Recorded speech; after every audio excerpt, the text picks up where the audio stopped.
Farmview with Kieran O'Connor on WLR. Brought to you by GlanviaConnect.com. Hello and welcome to Farmview. Well, as usual, it's Kieran O'Connor here with your weekly farming programme, and once again I have a very busy show for you this week. Well, on this week's programme, with next week's National Ploughing Championships in Carlow being cancelled due to COVID, we talk to a very disappointed NPA Managing Director Anna May Mc Hugh. I'll also hear from Stephen Frampton and Michael Walsh of AIB and how Agri Finace sector has coped with COVID, and also I'll talk to Frank Seery of Frank Seery Waterford Services about how this season has gone for them on the waterfront, particularly on farm. And plus, as always, we'll have our farming calendar. Farmview with Kieran O'Connor on WLR. With GlanviaConnect.com, Ireland's biggest online farming shop and more. Tuesday next was to be the opening day of our National Ploughing Championships. Of course, the championships have become one of Europe's largest outdoor agri events, attracting over 300,000 annually. But of course, this year, because of COVID-19, we're not having a National Ploughing Championships. And joining us on the line is one very disappointed lady, along with thousands of others, Anna May Mc Hugh, the Managing Director. Anna May, welcome back to the programme.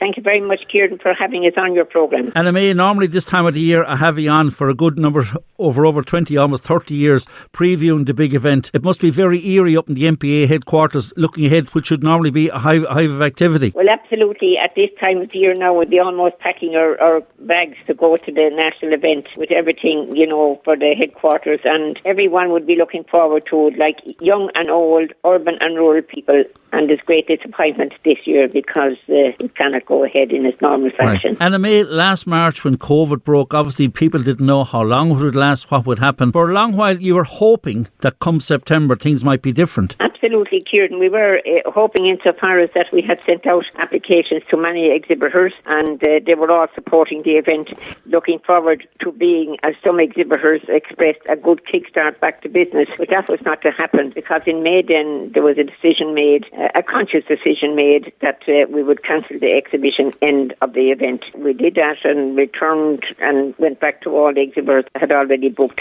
with us. Then as we went along at our AGM, which was again postponed for a few months, we went into July, middle of July, to have that, and at that meeting then it was decided to have ploughing only, just have the senior side of the event, and the qualifiers are next year. We are hoping that will be able to go ahead on the 6th, 7th and 8th of October behind closed gates. If things are not right, we'll have to adhere to the guidelines that are given to us. If they're not right, we'll then try for the 27th, 28th and 29th of October. Anna May, as regards the NPA itself, obviously you have a lot of people who are seasonal, a lot of full-time staff. Your work would have started way back preparing for the big event, which should have been next week, but you'd have had a lot of pre-work done, admin work done as regards behind the scenes before we talk about the site itself in Carlow. Oh, absolutely. We would have a lot done, like with the entries and everything in. We had all the ploughing entries in, which would total about 350 plus competitors, and we had hotels booked, and we did a lot of our trackway booked, and all our contractors were lined up to go ahead for this event, and that's a huge disappointment, big loss to the economy in the region of 45 million. But we were doing all that work in the hope that we might have been able to go ahead. It was interesting when you said there, Anna May, that when you sent out the leaflets, and we got the leaflets good and earlier down here in the southeast as regards the application form for trade stands, the trade were really rowing in behind you at that time. People looked at a good start to what had been a difficult few months, but unfortunately that's not to happen. They did. The exhibitors were very disappointed, and we were too for them. Like, we were disappointed ourselves, but we were also disappointed for the number of exhibitors, and indeed the marquee suppliers and all of them. They were all very genuinely disappointed. The exhibitors, well, we feel that they do well, and it's a showpiece for their product, to showpiece their items of machinery and everything else, like the livestock section, the sheep section, every part of the ploughing. And we got lots of phone calls, and even to the fact that some people were so sympathising with us that they sent us mass bouquets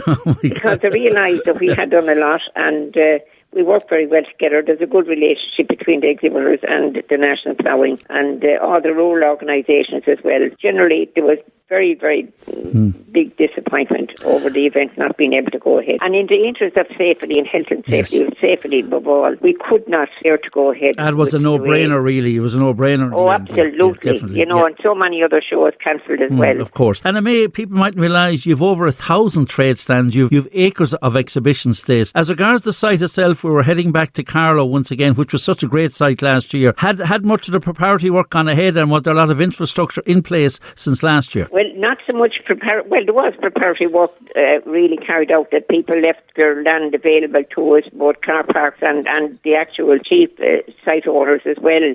They didn't plough up land that had been sown in grass seeds and that for us. But the infrastructure that would have been left in place with the water pipes and the electrical cables, not electrical cables, but all the pumps and everything were left underground, and all the Harris fencing was up around the site. But all that was left in place because we really were so certain that we would be going back to Fenagh, which did prove to be a great success for us, and particularly the traffic arrangements as well. The Gardaí worked extremely well with us, bearing in mind that the venue was right alongside the N80, and to get that closed for the week of the ploughing was a wonderful achievement. Everybody rode in, right, particularly the local people, and Carlow were so delighted to get it, and we were looking forward very much in particular in getting back, in the hope that the landowners would want us back for this year, and that was all agreed in advance that we would be going back, and there is disappointments there as well. No, obviously this year is out, and as you say, a lot of landowners ensured that they wouldn't be ploughing up land and kept their land available for exhibition space, for car parking and indeed for ploughing itself. As regards 2021, during the week when I spoke to you briefly, you mentioned that it won't be going back to Carlow next year. Well, unfortunately, you see, we would have liked to have gone back, but we had negotiations carried out with other landowners prior to going to Carlow for this year, and we could not go back on that, and like with Carlow getting it 2 years, we thought it would be wonderful, and then that maybe some time in the future we would be, and we hope we will be able to go back to the same venue if they want us again in the near future, but not for 21. As I said, Kieran, we had negotiations carried out with previous landowners, and we kind of... You're all good to go. We went with that. So as regards next year, is that still a state secret, or are you prepared to tell us where we are? It's behind closed doors in the office for the moment, but I'd say at the end of next week, which would be the final day of what would have been the National Ploughing, I'd say we will be announcing the venue for 21. Anna May, hopefully we will have exhibitors and even the spectators now, the people that support us, urban and rural people. Yes. They have been disappointed. It was their annual holiday, of course, and particularly competitors. I feel so sorry for competitors that would normally be maybe sharpening up their discs and polishing up their ploughs at this time, that it's not happening for them this year. Anna May, how difficult has the last few months been? Obviously, it's a hive activity, and before I'd be speaking to you the week of the ploughing, and you'd said at night to try and get your night's sleep with so much pending on it, not alone weather, but indeed traffic and all that goes with it, running such a huge event, over 300,000 people alone, spectators, and 1,000 trade stands. How has it been for yourself, Anne-Marie, and all the crew, and have you got over the disappointment, or how has the last few months been, and particularly this week as it goes into what should be the pre-week for next week's big event in Carlow? Well, it is very disappointing, and of course you could say you could get into a mood of depression, but we're not allowing that to happen, because I tell you, Kieran, Enterprise Ireland now went ahead with the 10th year of the Innovation Awards, and that will be announced on next Monday evening. The winners, they went ahead with that. Brilliant, and, we promoted that on a programme a few weeks ago, so that's good to see. It's wonderful, and we also went ahead with the bread baking competitions, which the finals will be announced on the 17th of September, and we are also engaging with some of the exhibitors to do some promotions during the ploughing week, and we hope in that way, in some way, it will help us to get over the disappointment. So we have to look forward to another year and brighter days coming, and that we will do, and we will work extremely hard. The big event next year, which will be a 4-day, 15th, 16th, 17th and 18th of September, and it will run in conjunction with the National Ploughing. And already countries like Austria and Finland are inquiring about the name or the place of the venue. So there's good interest. Hopefully there will be some improvement, and that we want that the virus will be well gone. Yeah, well, let's hope so. So not alone will we have our National Ploughing, you'll also have the World Ploughing. It'll be a 4-day event. Venue to be confirmed next Thursday. I thought I might get an exclusive on WLR, Anna May, but you're a good woman to hold it till the final day of Thursday of next week. Anna May, to you, Anne-Marie, and all involved, look, it's a huge disappointment all round. I've been attending the ploughing since the time I came to Waterford, and involved with the ploughing since 1983, I think you told me earlier in the week. So Anna May, the very best of luck to you, Anne-Marie, and let's hope all will go well for a bigger and better 2021 National Ploughing. Venue to be confirmed next week. Anna May, thanks for talking to us. Thank you, Kieran, and thank you again for being so kind to us with your programme. Farmview with Kieran O'Connor on WLR. With GlanbiaConnect.com. Thousands of products in the palm of your hand. And you're very welcome back to part 2 of Farmview. Now, before we hear about Agri Finace from Stephen Frampton and Michael Walsh, and also talk to Frank Seery of Frank Seery Water Services, let's have a look at some items from our farming calendar. First of all, turning to our farmer markets and country markets this Saturday and every Saturday morning, we've Waterford Farmers Market in John Roberts Square, as well as the Stradbally Farmers Market, now trading outdoors every Saturday morning in Stradbally. On Sunday, Lismore Farmers Market, Castle Avenue, Lismore, every Sunday from 10 until 4. And also running and still running in Ardmore is the Ardmore Farmers Market every Sunday just off the beach car park from 11 until 3 in Ardmore. On Thursday, Dungarvan Farmers Market, Grattan Square, Dungarvan from 9 until 2. While on Friday mornings, we've Dungarvan Country Markets, Causeway Tennis Club and Abbeyside. And also on Friday morning in the city, we've Waterford Country Markets in St. Olaf's Hall. Now, John Prendergast was on to remind us once again that this Sunday, of course, is the big tractor run, all in aid of the Ardmore Grange Parish Funds. Entries will be taken on Sunday morning at Kiley's Cross from 11:30, with the tractor run due to start from Kiley's Cross at 1 o'clock. So best of luck to John and all involved. Now, noting as regards the very successful Beachfield Sport, Horse and Pony, Autumn Show Jumping and Jump Cross Leagues, well, they'll be up and running this Saturday the 12th, and they will continue for the next 4 or 5 weeks. We'll have more details on next week's programme. So great to see these events up and running with show jumping and cross country at the Beachfield Sport, Horse, Set and Pony Autumn Leagues in Kappa. Farmview with Kieran O'Connor on WLR. With GlanbiaConnect.com. Ireland's biggest online farming shop and more. Well, for an update on the Waterford situation this year, of course, we had an unbelievable summer in particular. Well, early spring with a dry drought period indeed really put a lot of people under pressure as regards water. So the man to fill us in on how the year has gone so far is Frank Seery from Frank Seery Water Services in Capperquin. Frank, welcome back to our programme. Thanks, Kieran, for having me. Frank, 2020, I know it's dominated by COVID, but from your point of view, that dry spell from mid-March to the end of May really must have put water high in the agenda on lots of farms. It did, Kieran, yes. It was kind of a very unusual spring that it came in so dry and warm, started off around the middle of March, and it did put a lot of serious pressure on water supplies, especially on the large dairy farms. They were very noticeable towards the end of May. Quite a good few boreholes were starting to struggle and yield was down quite a lot. Do you know the way we've had huge expansion, particularly down here in Waterford in the southeast, in the dairy industry? Did you find a lot of farmers didn't do enough to a preventative as regards upping their water capacity, even though they upped the number of cows, they upped the size of their bulk tank and they upped the size of their parlour, but was water literally put on the long finger? Yeah, it is. Yeah, it's something really, I suppose the old saying is very good, you never miss the water until the well goes dry. Literally. Yeah, but look, it's something really that we're trying to encourage dairy farmers to do an audit of their water consumption, because it has increased a huge amount over the last number of years, and many farms are still working off the old borehole that was installed maybe in their father's time back in the 50s and 60s or even 70s. It's no longer suitable. It just can't produce the yield for the modern dairy farm. Right. Quite a lot of farms would want maybe a duty and a standby borehole just to be able to supplement the yield for when high demand comes in. You've been involved for a good number of years, your dad Nat, before in the water business. Have you ever seen the drought to last as long and have such serious implications outside of the extended dairy herds, but in general that prolonged dry period early in the spring? Well, I've never seen it in all my years of drilling that such a drought come in so early in the springtime. Normally you could always count on April or May to be wettish months, and that helps to recharge the groundwater. But this year is really unusual that it came in so dry and warm at the start. Then it put pressure on everything. Dairy farmers in particular, I suppose, there'll be panic stations when they see the water problem. How quickly can you organise a second well or indeed a support well for them, or is it a long drawn out process? No, look, if somebody is really caught, if it's an emergency job, we try and get them as soon as possible. Normally a borehole will take maybe 1 to 2 days of drilling depending on ground conditions. A new pump and its infrastructure with it maybe another 2 to 3 days to get that sorted. So within maybe 5 days they could be back up and running again. The technology now involved to when your late dad and of course yourself got involved, how advanced has it become indeed? How easier is it? Easier than the word, but as regards how advanced has the technology become as regards the well drilling? It's after improving quite an awful lot. I mean, like the focus now is just to improve the quality as much as possible. There's loads of different types of screens that we use to protect the groundwater supply. And in terms of the pumps too, the pumps have become more efficient. Quite a lot more of them are going for variable speed drives, right, which means that they only pump when they need to and only consume the amount of electricity that they require for a certain flow rate. So they're getting smarter.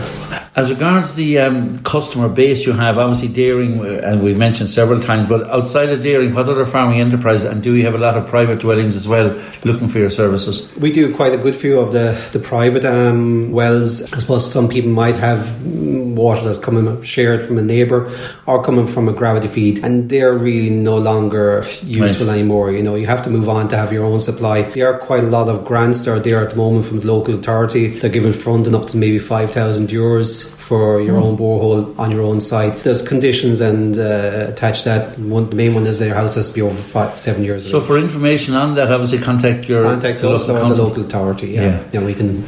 As regards Frank Seery Water Services, as regards your team at base and how many are involved in the company, or would you have a lot of part-time guys coming in for various projects?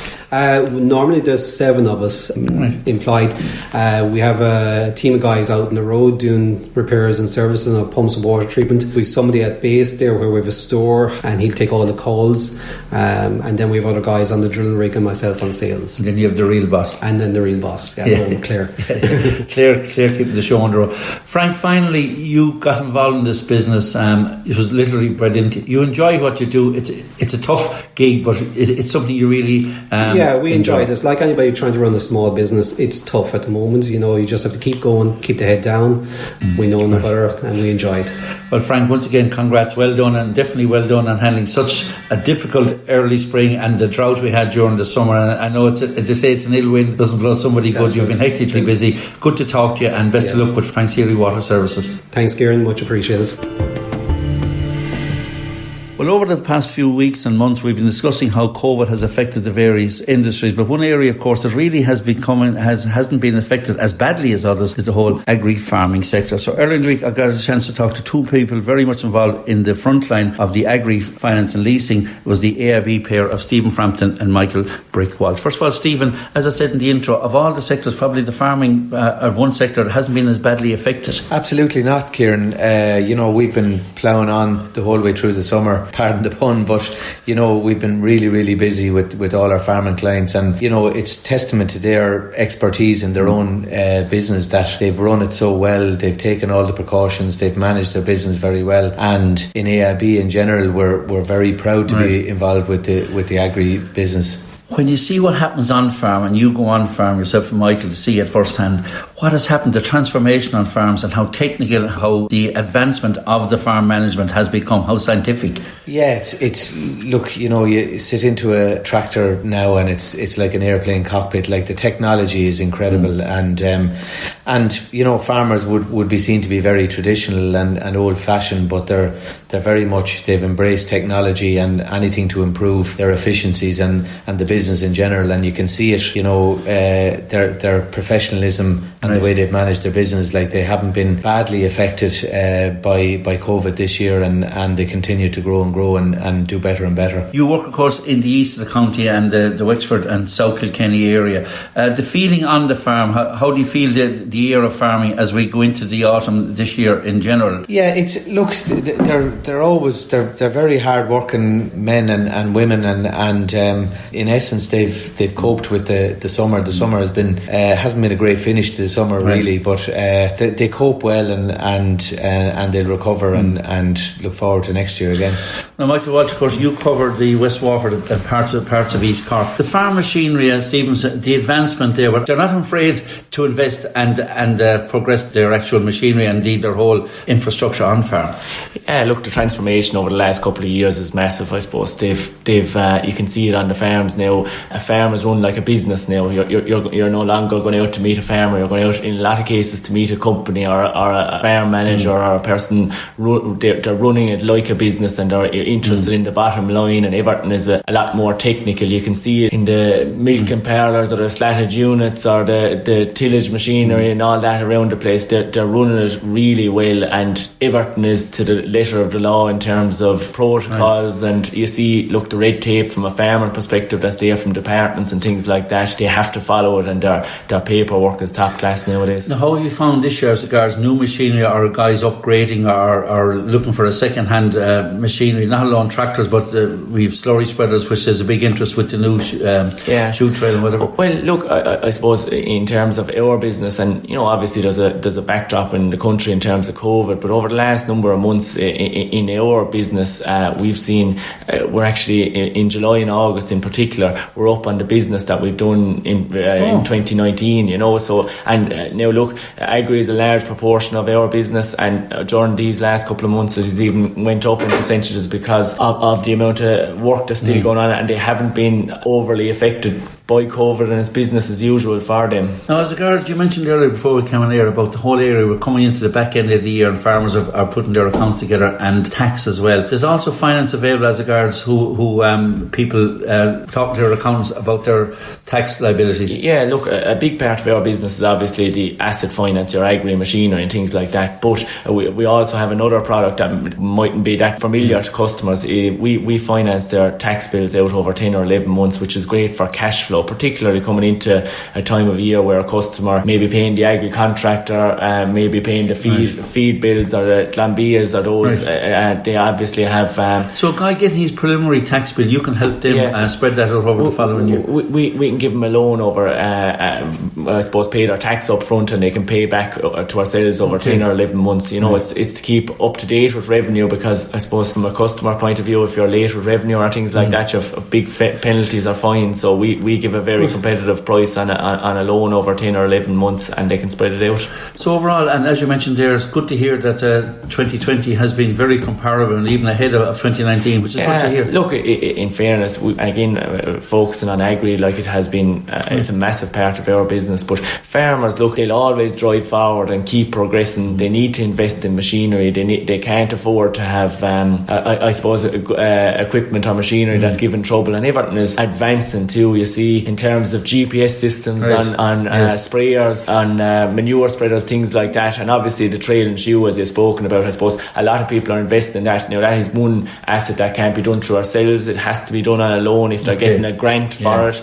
it has to be owned by the customer. But you see the amount of investment. They're progressive and they're not afraid to spend. They really put it back into the farm. A farmer, if they have a good year, they reinvest in their business. That's the biggest thing, Well, good to hear. Finally, Stephen, we should be looking forward to the annual ploughing match. I've been attending for over 30-40 years nearly at this stage. From an AIB point of view, and last stands, there was a great meet and greet area for you. I'm sure you'll miss that. Yeah, absolutely. Just from a profile point of view, Kieran, the AIB tent, they always took a very big tent, and you'd have all the customers coming in to meet. As I say, it's a massive hole in our calendar, really, and we used it to meet our own customers, and we got around to a lot of the suppliers of the machinery. So it's huge. It's a huge loss to the calendar this year, and to business in general. I'm sure while business may not have been done at the show itself for the previous couple of months afterwards, you'd follow up on leads and that. So, well, listen, I'm delighted to hear that 2020 has been such a good year, particularly on pharma, and also from your point of view, the amount of business and new machinery being purchased and people upgrading their machinery on farm, which is always a good sense of where the industry is. Stephen Frampton and Michael Walsh, listen, lads, thanks for your time. Best of luck in the future, and I'm sure, lads, we might see you in the far field of Walsh Park before the year is out. Thanks, lads. Thanks, you. Well, before I go on the racing front, we had a good week again for local Waterford connection, with wins at Clonmel for Knockeen Butlerstown trainer Henry de Bromhead, as well as Agri's trainer Roger McGrath for his cousin Roger and wife Elaine of the Tallow Pharmacy. At Kilbeggan, Henry de Bromhead was back in the winners' enclosure, with Waterford jock Dylan Robinson in the saddle, while Dungarvan trainer John Kiley saddled a nice winner for Dungarvan owner breeders, the Flynn family of the Park Hotel. Butlerstown trainer Paul Power had a fine winner at Wexford, and at Ballinrobe, Henry de Bromhead had yet another winner, with Dungarvan trainer John Kiley also back in the winners' enclosure, taking the final race for his second winner of the week. While at Punchestown this week, we'd win for Kilgobnet owner breeder Michael Ryan, and Henry de Bromhead, whose on a brilliant run, saddled no more than 3 winners, including a fine double on Tuesday last. While on the show jumping front last weekend, we'd brilliant news for Waterford and Fenner rider Captain Jeff Curran, who was crowned the 2020 Irish National Show Jumping Champion of the Year. So well done to Captain Jeff on a fantastic achievement and becoming National Champion for 2020. Well, that's about it for this week's program. So from myself, Kieran O'Connor, goodbye for now. Once again, my thanks to Sean and Ollie for all their help in putting this week's program together. So stay safe, and hopefully I'll have your company again same time next week. Farmview with Kieran O'Connor on WLR. With GlanbiaConnect.com. Thousands of products in the palm of your hand.